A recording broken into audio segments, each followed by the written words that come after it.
इस साल कोरोना के हवाले से जो मैंने शो किया था पहला, वो पिछले हफ्ते था, और उससे पहले तकरीबन 1 साल पहले मैंने शो किया था कोरोना के हवाले से, जब फर्स्ट वेव आई थी। उसके बाद वो स्पाइक की, फिर उसकी पीक आई, उसके बाद वो सेटल डाउन होगी। फिर हमने कहा अल्लाह का शुक्र है कि पाकिस्तान को अल्लाह ताला ने कोरोना से बचाया है, और फिर हमने कोरोना की तरफ दोबारा मुड़ के देखा ही नहीं, कोई शो ही नहीं किया।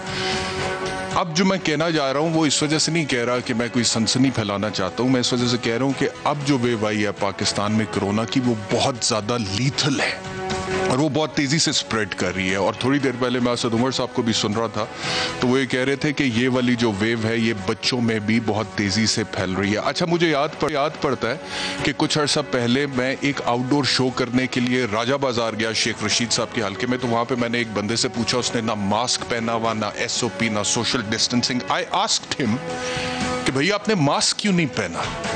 तो उसने आगे से मुझे जवाब दिया कि भाई हम तो मुसलमान हैं, हमको कोरोना कुछ नहीं कहता। मैंने उसका जवाब सुना और मैं हैरान हुआ। ऐसे तमाम लोग जो अभी भी इस मेंटालिटी और माइंडसेट को फॉलो कर रहे हैं, उनके हवाले से मेरे ज़हन में ये आता है, और मैं ये कहना चाहता हूँ कि देखिए, आप अगर मुसलमान हैं तो अल्लाह ताला का आपके ऊपर करम हुआ, आप मुसलमान घराने में पैदा हुए।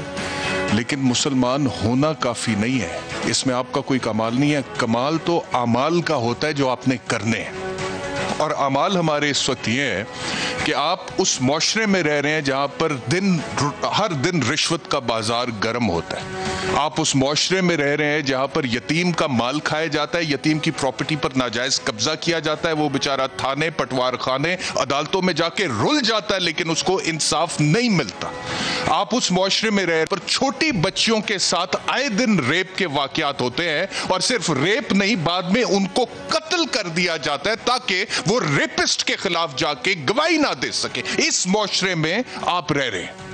आप उस माशरे में रह रहे हैं जहां पर कुत्ता काटता है एक बच्चे को, मासूम बच्चे को, और उसको उसकी मां उठा के सरकारी अस्पताल में लेके जाती है कि इसको एंटी रेबीज वैक्सीन लगा दें। अस्पताल वाले कहते हैं बीबी वैक्सीन खत्म, और वो मां की गोद में तड़प तड़प कर जान देता है। इस माशरे में आप रह रहे हैं। आप उस माशरे में रह रहे हैं जहां पे रात की तारीकी में मोटरवे पर एक खातून सफर करने के लिए निकलती है, उसका पेट्रोल खत्म होता है और वहीं पर उसको रेप का निशाना बनाया जाता है। और शहर का जो सबसे बड़ा कोतवाल है वो कहता है कि रात को निकली क्यों थी ड्राइव पे, मोटरवे पे गई क्यों थी ड्राइव पे। इस माशरे में आप उस माशरे में रह रहे हैं जहां पर इस्तेहसाल दर इस्तेहसाल है, और जहां पर तकसीम दर तकसीम है, जहां पर शिया, सुन्नी, वहाबी और बरेलवी तो है, लेकिन मुसलमान आपको मुश्किल से मिलता है, और जहां पर सुन्नी और जहां पर पंजाबी, सिंधी, पठान, बलोच तो आपको मिलेंगे, लेकिन पाकिस्तानियत कम मिलेगी। इस माशरे में आप रह रहे हैं, तो फिर आप किस बात पे कहते हैं कि हम तो मुसलमान हैं जी, हम तो बड़े जबरदस्त लोग हैं।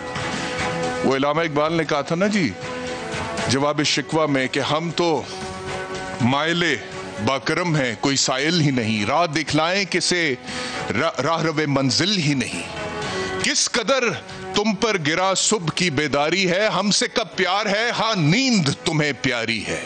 तबे आजाद पे कैदे रमजा भारी है, तुम ही कह दो यही आईने वफादारी है। आप कहते हैं हम मुसलमान हैं, जिनको आता नहीं दुनिया में कोई फन तुम हो, नहीं जिस कौम को परवाए नशे मन तुम हो।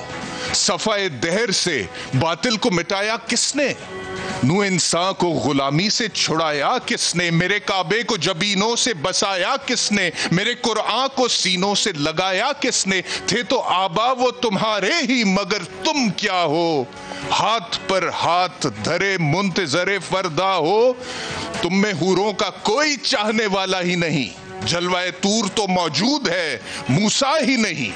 मनफियत एक है, इस कौम का नुकसान भी एक, एक ही सबका नबी, दीन भी, ईमान भी एक, हर में पाक भी, अल्लाह भी, कुरान भी एक। कुछ बड़ी बात थी होते जो मुसलमान भी एक। फिरका बंदी है कहीं और कहीं जाते हैं, क्या जमाने में पनपने की यही बातें हैं।